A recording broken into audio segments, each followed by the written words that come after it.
They planned a family trip of a lifetime without telling me. I found out on Instagram.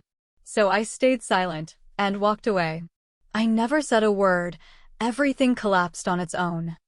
They planned the whole thing without me. The Airbnb, the flights, the boat tour, even the stupid matching t-shirts. I found out on Instagram. My cousin posted a boomerang of the family boarding a plane. Caption, Italy, here we come. Family vacation of a lifetime. Family vacation. Without me. At first, I thought it was a mistake. Like maybe they were going early and I'd join later. I scrolled. More photos. My mom, my dad, my two sisters, their kids. Even Uncle Jerry, who nobody likes. But not me. Not even a tag. I stared at my phone, heart racing, and called my dad. He picked up on the second ring. Sounded chipper. Hey, what's up, kiddo? Are you in Italy right now? Pause. Then he sighed. Yeah, we are. You didn't tell me. No one did. More silence. Then the dagger. Well, they didn't want you there. I blinked. What? Look, your sisters thought it'd be easier without you. Less drama.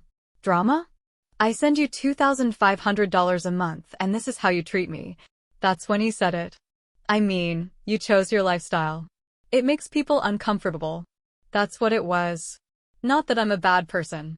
Not that I did anything wrong. Just that I don't fit the image they want for Instagram. I sat on the edge of my bed, my chest tight, staring at my bank app. 24 months of automatic transfers. Rent. Groceries. Flights. My niece's braces. And now they've decided I'm not aesthetic enough for family? I didn't scream. I didn't cry. I just hung up.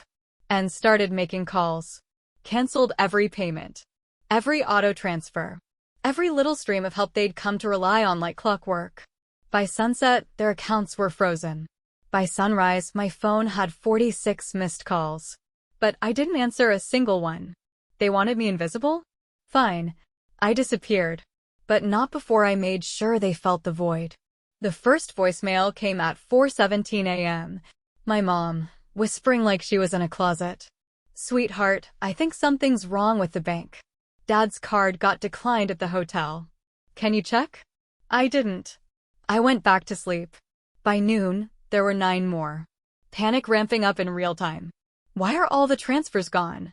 Call us back. Now. We're stranded in a foreign country. Then came the text from my sister. WTF is wrong with you? Dad said you're pulling some kind of sick revenge thing? Grow up. Oh, now I exist? Funny, I don't remember getting a happy birthday text last month. Or a congrats when I got that promotion. But suddenly I'm the family's entire economy. I sat in my apartment, watching the chaos unfold through their desperate attempts to reach me. Instagram told me everything I needed to know. Matching shirts on day 1. By day 3, posts were drying up. By day 4, they were gone. Radio silence. That's when I knew it was hitting hard. Then came his call. Dad. He didn't even bother pretending this time. You cut us off? I did. His voice cracked a little. There are kids here. Your nieces, your nephews. You just left us out to dry. I stared at the phone. The same phone that used to buzz with, hey, can you spot us for the hotel this month? Or, your sister's car broke down again. Can you help? I said nothing. He kept going. You promised, you said, back when I lost my job, you promised to help this family. That word burned. Promised. Like I was some walking lifeline. Like I didn't have bills. A life. A soul. I promised to help, not to be used. That's all I said before hanging up. And that's when the tone shifted. The next day, my mom posted a passive-aggressive quote graphic on Facebook. Some people forget who was there for them when they had nothing. My sister reposted it. Then my aunt. Then someone commented. You're better off without toxic people anyway. Me. I was the toxic one now. The one who'd paid for weddings, school supplies, medical bills. But let them lose a vacation meal and suddenly I was the villain. Okay, let's play that game. I unfollowed every single one of them. Cleared my feed. Wiped my hands clean. And for a few blissful hours, I felt peace. Until the final voicemail came. Kelly, my youngest sister. The one I actually liked. Voice shaking, barely audible. Hey, I know you probably don't want to hear from me. But Dad's freaking out. His card got blocked at the car rental place and now the hotel's asking for another deposit. They're saying they might have to check out early. He's yelling at everyone. She sniffled. I just wanted you to know. It's bad. Really bad. She paused. I don't blame you. I'd have done the same thing. Click.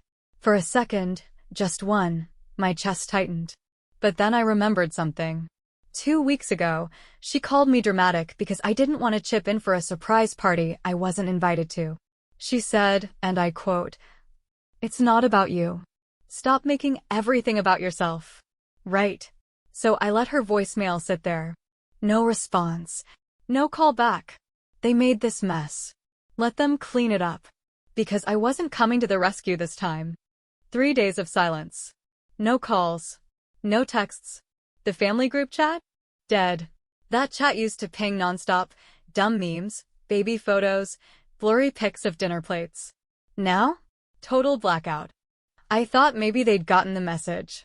That they were finally learning what life looked like without me holding it all together. Then Kelly broke the silence. Her message popped up at 2:14 a.m., like a digital whisper. You should have heard what they said when you hung up. I recorded it. I blinked. Recorded? Before I could reply, she sent the file. I sat up in bed and hit play. It started with Dad slamming something, maybe a chair. She thinks she's better than us now, he snapped. Mom jumped in. She always acted like she was above this family. Ever since she moved into that little condo of hers. Then the twist came. My other sister. The golden child. She was a backup plan. That's all. We never expected her to actually say no. Wait. What? Backup plan? Then Kelly's voice, quiet but clear. You mean you only invited her on the trip in case someone else dropped out? Mom hesitated. Of course. We couldn't afford extra tickets for everyone. And she's always flexible. You know, she works from home. Doesn't have a real schedule. Like I was some optional character in my own family. Like my life, my job, my time meant nothing. I sat in the dark, phone glowing in my hand, blood rushing in my ears. So that's why I was never told. Because I was never meant to be included. I was just their emergency fund with a passport. Backup plan Barbie. Swipe now, cry later. And the worst part? They didn't even deny it. I played that recording twice. 3 times. Each listen made something in me calcify. That last flicker of guilt? Gone. They hadn't just excluded me. They erased me. Strategically. Deliberately. I texted Kelly. Thanks for the recording. Don't ever send me anything from them again. She replied instantly. I get it. I'm sorry. And I believed her. But belief doesn't equal forgiveness. The next day, I took it a step further. I called the lawyer who helped me set up the trust fund for my niece 2 years ago. I want to change the beneficiary access, I said. He paused. All of it. All of it. Are you sure? Dead sure. It took less than 30 minutes to revoke access from every single family member. Dad. Mom. Both sisters. The only name left? Mine. Not out of spite. Out of survival. I couldn't keep building lifeboats for people who kept setting mine on fire. And just like that, it was done. They were on their own. By the end of the week, my cousin messaged me. Hey, random, but is it true you cut the family off? I stared at the screen. Word travels fast when the money stops flowing. I replied with a single sentence. They made their choice. I made mine. She left it on read. And I slept like a rock. Because for the first time in years, I wasn't carrying anyone but myself. They came back broke, bitter, and loud. No apology. No ownership. Just blame, pointed straight at me. I didn't even know they'd landed until my cousin sent a screenshot. It was a Facebook post from my mother, one of those vague, dramatic ones. Something about betrayal. Something about family not being what you think it is. Comments flooded in. People I barely knew calling me heartless. One of my aunts even wrote that I'd abandoned the people who raised me. Apparently, my mom told everyone I cut them off mid-vacation for no reason. No mention of the years of support. No mention of the fact that I wasn't even invited. And then came the kicker. According to Kelly, who was still the only one being remotely human, my dad was walking around the house ranting, telling anyone who'd listen that I'd turn my back on them after everything they'd done for me. He said I was being selfish, ungrateful, that I needed to snap out of this phase and come fix what I broke. He even blamed me for the hotel incident, where his card got declined and they were forced to check out early. That part made me laugh. A full, actual laugh. Because I wasn't the one who maxed out 3 credit cards trying to impress strangers in Venice.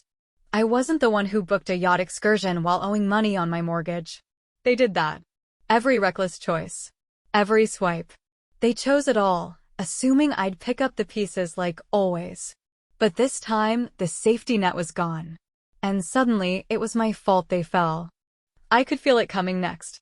The guilt campaign. The texts that start polite and turn venomous when you don't respond. And right on cue, it started. My mom reached out first. Said they just wanted to talk. Said the whole thing was a misunderstanding. That everyone was emotional. I didn't reply. Then came a voice message from my sister, cold, rehearsed. She said I was punishing the kids. That I was acting like money made me better than them. She said this wasn't how family behaves. I didn't reply to that either. Because I'd finally realized something. To them, I wasn't a daughter. Or a sister. I was a resource. A walking, talking bank account with a conscience they could weaponize. And now that it was over, they didn't want me back as a person. They wanted me back as an asset. That's when I made it official. I opened my banking app and changed every saved recipient. Removed every name. Blocked every contact linked to my accounts. And when I was done, I felt calm. Not vengeful. Not angry. Just free. They could tell whatever story they wanted. They could frame me as the villain, the traitor, the ungrateful child. Because deep down, I knew the truth. I wasn't the one who turned my back on the family. They just never wanted me in the picture, unless I was holding the camera and paying for it. It happened on a Thursday. I had just finished a call with a client, closed a deal that paid better than my entire family's monthly expenses combined, when I heard it. 3 sharp knocks. Not friendly. Not casual. The kind of knock that demands something. I didn't check the peephole. I already knew. I opened the door just enough to see her. My mother. Full church outfit energy. Hair done. Lipstick perfect. Eyes calculating. And behind her, my sister. The golden one. The one who said I was dramatic. The one who posted that passive-aggressive quote the night I cut them off. They didn't even look guilty. Just prepared. As if they'd rehearsed this. Like it was a performance. I stayed silent. My mom started first, soft tone, fake warmth. She said they'd come to talk like adults. Said they missed me. Said the vacation was never meant to exclude me. She called it a miscommunication. Said the flight was overbooked. That they wanted me there but couldn't afford the extra ticket. That they assumed I'd understand. She paused, probably waiting for me to cry or forgive or crumble. I didn't. Then my sister stepped in. She said the kids missed me.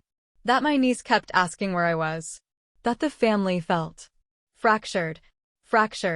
Right. Because I was the glue. And now that I stopped bending, the whole illusion was breaking. Then came the pitch.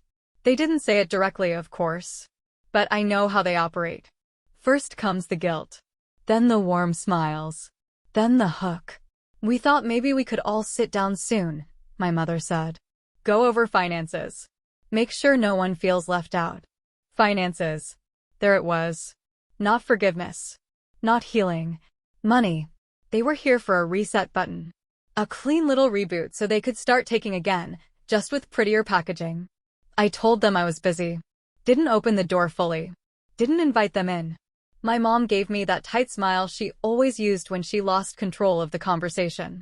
And then she said something that almost made me laugh. She said I was being emotional. That this wasn't like me. That I needed to be the bigger person. I didn't answer. I just stepped back and closed the door. I locked it. Then stood there for a moment, Hand still on the knob, heart weirdly calm. Because I realized something. They didn't come for me. They came for the version of me they'd built. The one who apologized too fast, paid too quickly, explained herself too much. That version was gone. They knocked again. Lighter this time. Waited. Then walked away. No apology. No accountability. Just an awkward little retreat. Later that night, I got a text from my mom. She said she hoped I'd cool down soon and that this family needs you. And that was the moment it fully clicked. They didn't love me. They loved needing me. Because when I stopped giving, they stopped pretending. I blocked her number. Blocked my sister too. The next morning, I booked a solo trip. Somewhere far. Warm. Quiet. No itinerary.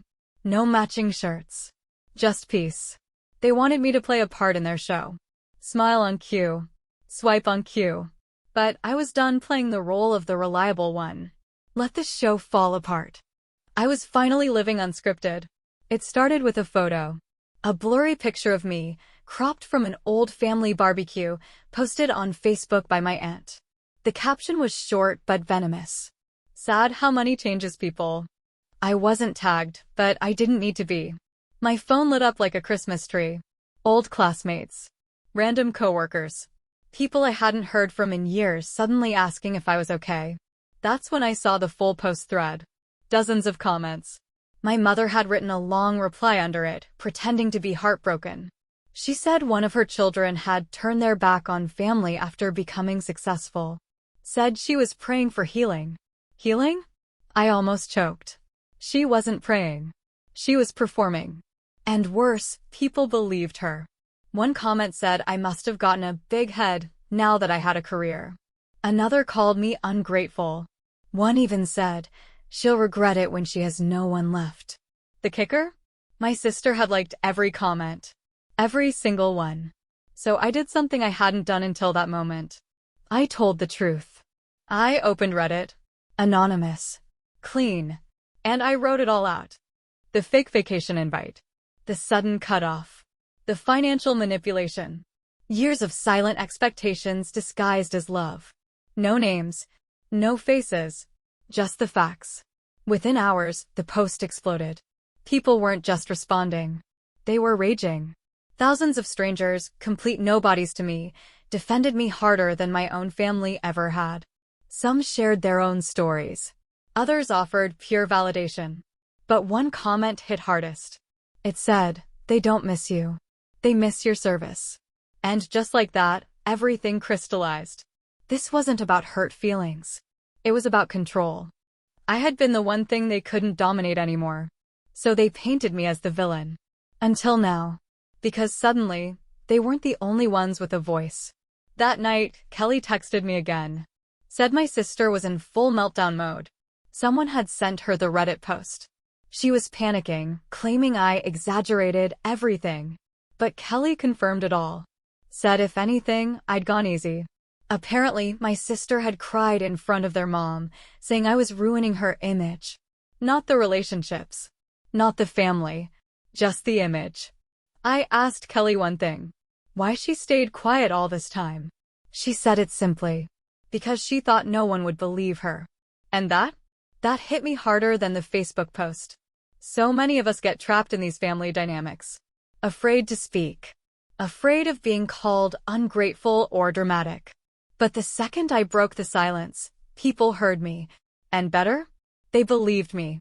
The next day, my mom posted another quote. This time, it said, some people love attention more than family. And that's when I stopped caring completely. I didn't reply. Didn't explain. Didn't defend. Because here's the truth. They wanted me quiet. Small. Useful. But I chose honest. Loud. And free. Let them post. Let them spiral. Because I wasn't backing down. Not this time. It came from my dad, of all people. A message request, buried between spam and old work DMs. Short. Unemotional. Almost clinical. He said the family was struggling. Said the vacation put them in temporary debt. Said things had gotten misrepresented online. Not wrong. Not unfair. Just misrepresented. And then came the ask. He said they needed a small loan. Just enough to get back on track. That if I helped this one time, they could talk things out properly. I sat there staring at the screen, heart cold. There was no apology. No mention of what they'd said. What they'd posted. What they'd cost me emotionally. Just a new script, a new attempt to reset the clock. But what struck me was how careful he was with his words. He didn't mention the vacation's cost. Didn't give numbers. So I asked Kelly. She answered almost immediately. Said she'd overheard my dad bragging at dinner after they got back, how he scored a luxury package deal last minute and spent over $12,000 on the trip. $12,000 on a trip they couldn't afford. She said he laughed about it. Said he called it a necessary flex for social media. So while they were asking me for help, they were also bragging about overspending like it was a badge of honor. And then she dropped the real bomb. Turns out, the vacation wasn't some spur-of-the-moment decision. It was planned months in advance, with full awareness that they couldn't pay for it. They had assumed I'd fund it eventually. Like always. That I'd find out and feel guilty enough to step in. That's why I wasn't told. They weren't being careless. They were being strategic. I wasn't just forgotten. I was bait. The backup fund. The failsafe. And when I didn't come through, they panicked. Spun the story. Blamed me. But the biggest twist? The lie didn't stay internal. Someone, probably my cousin, leaked screenshots from a private group chat. One where my sister explicitly said, if she finds out we left her out, she'll either go no contact or pay to be included. Either way, we win. That post made it to Reddit. Not by me. By a stranger. It went viral. Suddenly, I wasn't just the misunderstood one. I was vindicated. People who doubted me were apologizing. Even messaging support. Some offered legal advice. Some just wrote paragraphs of validation. And my family? They started scrambling. My dad deleted his Facebook. My sister went private. My mom tried to post a Bible verse, but it got ratioed so hard she took it down in under an hour. The truth was out. Not just the version I told. The one they accidentally exposed themselves. They had pulled the string, hoping I'd unravel. Instead, they tore their own seams. And for once, I didn't have to say a word. I didn't need revenge. Didn't need to get even. They did it all on their own. All I had to do was let them talk. I thought the fallout would die down after the leak. I figured they'd go quiet, lick their wounds, maybe even reflect. But no. They doubled down, just behind closed doors this time. Kelly kept me in the loop. She said family dinners turned into strategy meetings. They were trying to find out who leaked the screenshots. Who betrayed them. Spoiler, they suspected her. She told me my sister screamed at her over the phone, accusing her of sabotaging everything. Said she was taking my side instead of staying neutral. Neutral. Like there was a middle ground between manipulation and dignity. Kelly didn't defend herself. She didn't argue. She just left. Moved out. Quietly. No drama. That's when she called me. Her voice was steady, but I could hear the exhaustion. She said she was tired of pretending. Tired of playing referee in a family that only cared about hierarchy. Then she said something I didn't expect. She wanted to start over. Not just with me. With everything. She asked if I had room, figuratively and literally. She didn't want to crash forever. Just long enough to breathe without judgment. I paused. Not because I didn't want to help, but because for the first time, someone from that house chose me over them. Not for money. Not for convenience. For truth. So I said yes. She moved in 2 days later. No drama. No theatrics. Just a small suitcase, a worn backpack, and a look in her eyes I hadn't seen in years. Relief. At first, we barely spoke. It was quiet, awkward, even. But slowly, the walls cracked. She told me stories I never knew. How my mom used to guilt her into spying on me. How my dad checked my bank statements when I was still on the shared account. How every birthday gift I sent was secretly compared to what they gave. It was like peeling back layers of a lie I didn't even know I was living in. And the worst part? Kelly had known for years, but stayed silent out of fear. Not fear of violence. Fear of being next. Of being cut off. Frozen out. Labeled the difficult one. Sound familiar? But now, here she was. No masks. No filters. Just someone who'd finally had enough. And the twist? Living with her didn't feel like chaos. It felt like peace. For the first time, I had someone under my roof who didn't expect anything. Who didn't drain me. Who washed her dishes, respected my space, and didn't tiptoe around my boundaries. We weren't bonding over pain. We were healing from the same source. One night, she made tea and sat across from me on the couch. She said she was sorry for staying quiet, for enabling it all. I didn't need the apology, but I let her give it. Because this time, it was real. Not a manipulation. Not a setup. Just two people finally choosing honesty over comfort. And that's when I realized. I hadn't lost my whole family. Just the part that never really saw me to begin with. Sometimes you don't need revenge. Sometimes you just need one person to say, I see you. And I believe you. And suddenly, all that silence becomes worth it. They couldn't handle the silence. It's funny, after everything they posted, everything they said behind my back, you'd think they'd want distance. But no, they needed control. Even if it was just the illusion of it. And when they couldn't reach me, they reached for attention. It started with a carefully curated post. My sister again. A photo from the trip, everyone fake smiling in front of some fountain, cropped just right. The caption was loaded. You can't choose your family, but you can pray for the ones who choose to walk away. Subtle, but targeted. And for the first time, it didn't land. People weren't buying it anymore. Because the internet remembers. The screenshots. The leaks. The Reddit thread that just wouldn't die. There were comments underneath from people I'd never met, calling out the hypocrisy. One even said, maybe they walked away because they got tired of being your wallet. No lies detected. But the real turning point? They tried to go bigger. My mom reached out to a local community group, one she used to volunteer with, and told them she was estranged from a child who'd abandoned their family during a medical crisis. She framed it like I left them when they needed me most. Implied that they were struggling to afford treatment. Kelly told me the truth. There was no crisis. No diagnosis. Just a play for pity. A new story for a new audience. And somehow, it worked. For a minute. They posted a fundraiser. Got a few $100s in donations. Until someone, again, not me, posted the screenshots in the comments. The lies. The contradictions. The receipts. And just like that, the campaign imploded. People demanded refunds. The post got flagged. The fundraiser was shut down. But it didn't stop there. The group that had promoted their story issued a public apology, saying they'd been misled by incomplete information. They didn't mention names. But they didn't have to. The damage was done. The mask was off.